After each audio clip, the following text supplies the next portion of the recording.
hit? How can they do those moves on stage with such precision and for such a length of time? How is it that they can do that? And Schimmel had noted in this expose, this little documentary of hers, that she even changes her countenance. By her own admission, Beyonce, this is from an article, is very reserved offstage. I've created an alter ego. She refers to her onstage persona as Sasha Fierce. Things I do when performing I would never normally do. I reveal things about myself that I wouldn't do in an interview. I have out-of-body experiences on stage. If I cut my leg, if I fall, I don't even feel it. I'm so fearless, I'm not aware of my face or my body. So when she's saying, I can have another you in a minute, matter of fact, he'll be here in a minute, in hit song Irreplaceable, was she referring to Jay-Z? I'm sure people think I wrote that about Jay-Z or something, but the obvious person is not the person at all. In other words, she wrote a song that says, I can have another you in a minute. Matter of fact, he'll be here in a minute. She claims that she is referring to this spirit that invades her. And Schimmel noted that when she is on stage, this was at the Super Bowl, that she got on stage and you could see her countenance change. You could see her face change from this light, happy, hey, hi everybody, how are you? To this expression while she's singing this song. And he kept talking about the countenance in this thing, and I'm going, wait a minute.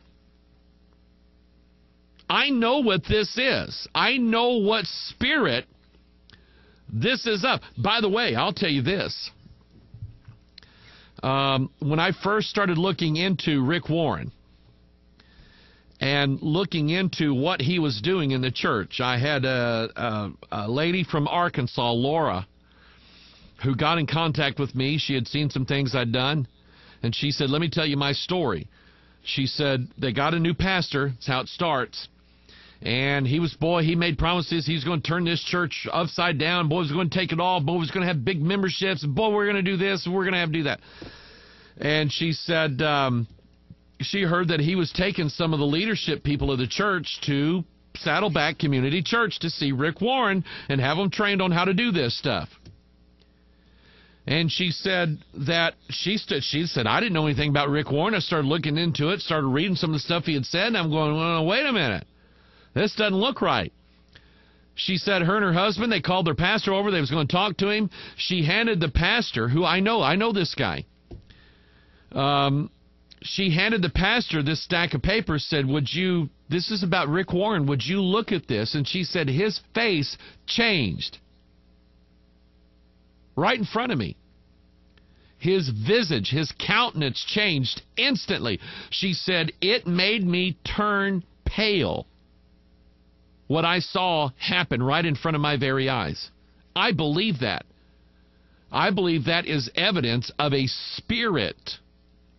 Now, just because you look mad sometimes doesn't mean you're devil-possessed. I mean, sometimes my face is getting older. And rather than having this light, boyish face that I used to have, I'm kind of getting this mean look all the time. But I'm not mean. I just look mean. Doesn't mean that I'm possessed with the devil. But she said that's what she saw. And this is what Schimmel noted at her Super Bowl party, is that her demeanor and her countenance changed right in front of everybody. Now, let me show you this so you know what I'm talking about. God designs things for us to be able to see in everything around us. We see things. Let me show you this picture here. When you see this animal, are you ever afraid of something like this? I mean, would you, if you saw this swimming towards you, would you go, there's something in the water and it's going to kill me? No, you would look at that and go, oh, honey, look, a dolphin. Can I pet the dolphin? I just love dolphins. God, and God did this. God made dolphins smile. Do you know why? Because dolphins don't eat people. Dolphins don't eat people. Dolphins don't mind eating fish out of the hand of a people. But dolphins don't eat people. Dolphins will swim up to people and let people pet them and let people touch them and let people feed them. Dolphins love being around human beings. They have a nice countenance. How about this one? I would never in a million years, upon seeing this animal for the very first time, say, ooh, can I go up and pet it? Why? Look at its countenance. Look how God designed the countenance of the alligator or the crocodile. And alligators or crocodiles will eat you. Dolphins will not eat you. And he's showing you the difference. Think about birds. Think about birds. Innocent little doves and blue jays and cardinals and whippoorwills and innocent little birds like that that feed on seeds. They have these nice little pretty little chirps. And whippoorwills, if you don't know what that is, come sleep out in the country one night, in a summer night. They go on forever. And whippoorwills and all these nice little birdies, they sing so happily. We're not afraid of those because they don't eat us. How does a crow sound? How does a vulture sound? How do they look? They look mad. God made them black. God made them ugly. And God made their sound instead of a crow or a vulture going. They go. Rah, rah. That's what they do. God designed it that way. I think in a lot of ways just to let us know, don't touch that. Don't touch that. And by the way, if you get up one morning and you see me looking at you like that, don't touch me. I've seen my wife looking at me like that. I'm good, honey. I love you. Okay? Here's my point. Take a look at this. This is a gargoyle. Gargoyles do not look nice. Gargoyles look mean and vicious and ferocious. They have long nails and they have jagged teeth and everything on them is jagged and they look evil and mean because they're meant to scare you. They're meant to intimidate you like other reptilian species would make you fear. And this is in every culture in the world. I mean, consider this. This is a totem. These are the gods, the ancestors that these people worshipped. They all have mean, ugly, cruel. Look at this one. And this is kind of what I always had in mind when I was talking about this previously, and I pictured this. This is not something.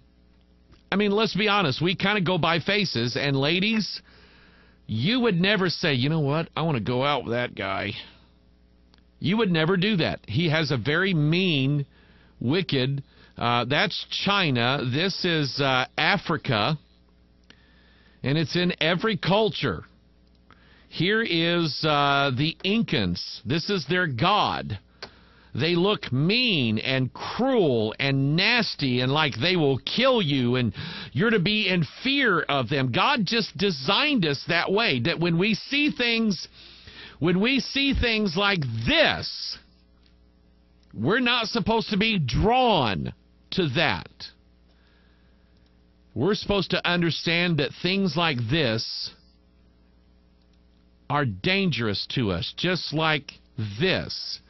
When we see this, we don't have to know what it will do to us. We see the image and we go, got it. I got it. Now here's where I'm going with this. Here's what God said that and now I want you to look at this now. I want you to look at this and think of the judgment of God.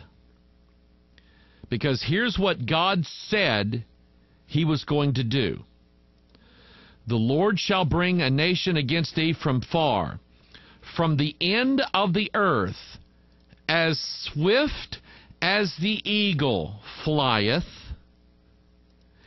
a nation whose tongue thou shalt not understand, a nation of fierce countenance. That's what God said that he was going to send. He said they were going to come as swift as an eagle flieth.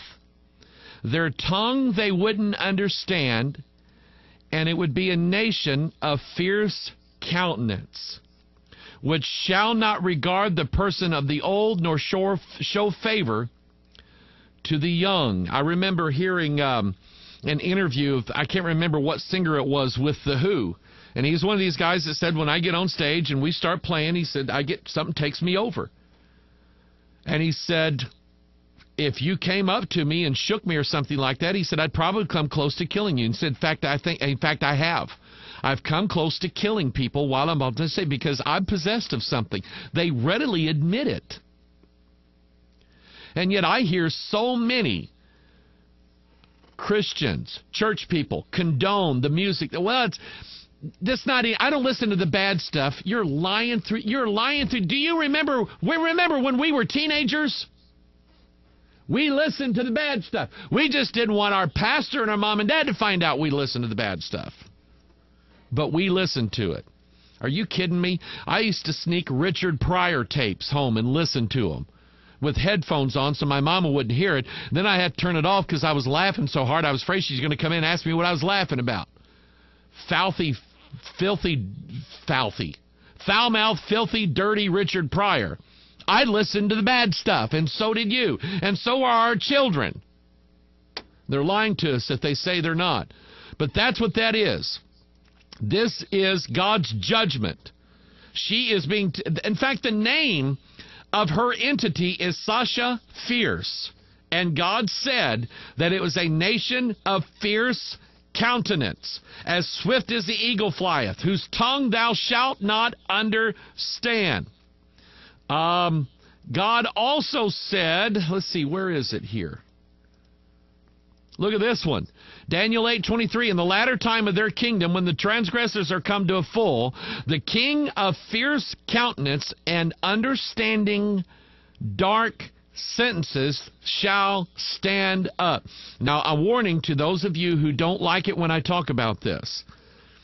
But the king of fierce countenance who understands dark sentences as opposed to light ones, like in the Bible, and a nation whose tongue thou shalt not understand, I would be just really concerned if words came out of my mouth that I had no understanding what they meant.